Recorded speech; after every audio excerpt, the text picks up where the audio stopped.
इन lectures में हम लोग क्लासेस और फंक्शंस अभी डिस्कस कर रहे हैं। कुछ कैटेगरीज हम लोगों ने फंक्शंस की डिस्कस की। अभी जो कैटेगरी हम लोग आगे डिस्कस करने वाले वो बहुत ही इंपॉर्टेंट कैटेगरी ऑफ फंक्शंस है, जिसमें कि ऑब्जेक्ट्स एज आर्ग्यूमेंट हम एक्सेप्ट करा सकते हैं मेंबर फंक्शन में।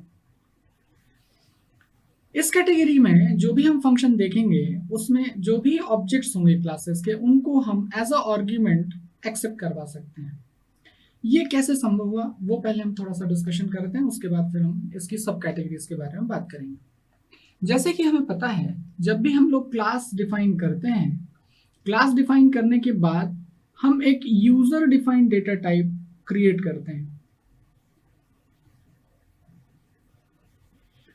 और जैसे ही क्लास डिफाइन की जाए और यूजर डिफाइंड डेटा टाइप बन जाए, उसके बाद हम इस यूजर डिफाइंड डेटा टाइप के वेरिएबल्स बना पाएंगे, और उन्हीं वेरिएबल्स को हम ऑब्जेक्ट्स कहते हैं।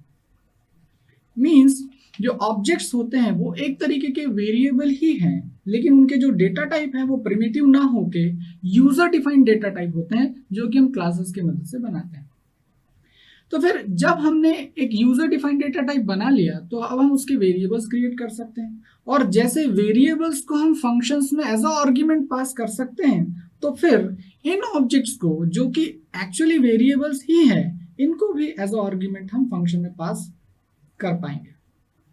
यही कैटेगरी है जिसे हम आगे डिस्कस करने वाले हैं। इस कैटेगरी को हम 3 अलग अलग सब कैटेगरीज में डिवाइड करेंगे, जिसमें कि सबसे पहले हम डिस्कस करेंगे function accepting objects as argument and returning nothing. ये फंक्शन वो फंक्शन होंगे जो ऑब्जेक्ट्स को एज अ आर्ग्यूमेंट एक्सेप्ट करेंगे, इनपुट एक्सेप्ट करेंगे, लेकिन वो कोई वैल्यू लौटाएंगे नहीं। No return value, means return type will be void. Second subcategory जो हम डिस्कस करेंगे, उसमें हम ऐसे फंक्शंस डिफाइन करेंगे जो ऑब्जेक्ट्स को एज अ आर्ग्यूमेंट एक्सेप्ट करेंगे, लेकिन बदले में एक प्रिमिटिव टाइप की वैल्यू रिटर्न करेंगे, जैसे कि इंट, फ्लोट या कैर। इसी में आगे जो लास्ट कैटेगरी होगी, उसमें हम ऐसे फंक्शंस डिस्कस करेंगे जो कि ऑब्जेक्ट्स को एज अ आर्ग्यूमेंट एक्सेप्ट करेंगे और बदले में एक ऑब्जेक्ट ही लौटाएंगे। ये कैटेगरी बहुत इंपॉर्टेंट कैटेगरी है। इस कैटेगरी में जो हम कह रहे हैं कि ऑब्जेक्ट रिटर्न होगा, वो क्यों हो सकता है? वही डिस्कशन जो थोड़ी देर पहले हमने किया था। वेरिएबल यदि बनते हैं और वेरिएबल को हम रिटर्न कर सकते हैं, जैसे वेरिएबल को रिटर्न कर सकते हैं, वैसे ऑब्जेक्ट्स को भी हम रिटर्न कर सकते हैं। क्यों?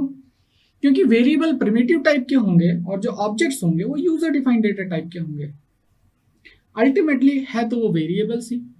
तो जैसे कि नॉर्मल वेरिएबल्स को हम फंक्शन में रिटर्न करा सकते हैं, फंक्शन से रिटर्न करा सकते हैं, वैसे ही हम ऑब्जेक्ट्स को भी रिटर्न करवा पाएंगे, और वही हमारी लास्ट कैटेगरी होगी। सो आगे के लेक्चर्स में हम एक एक करके इन सारी कैटेगरीज को डिस्कस करेंगे।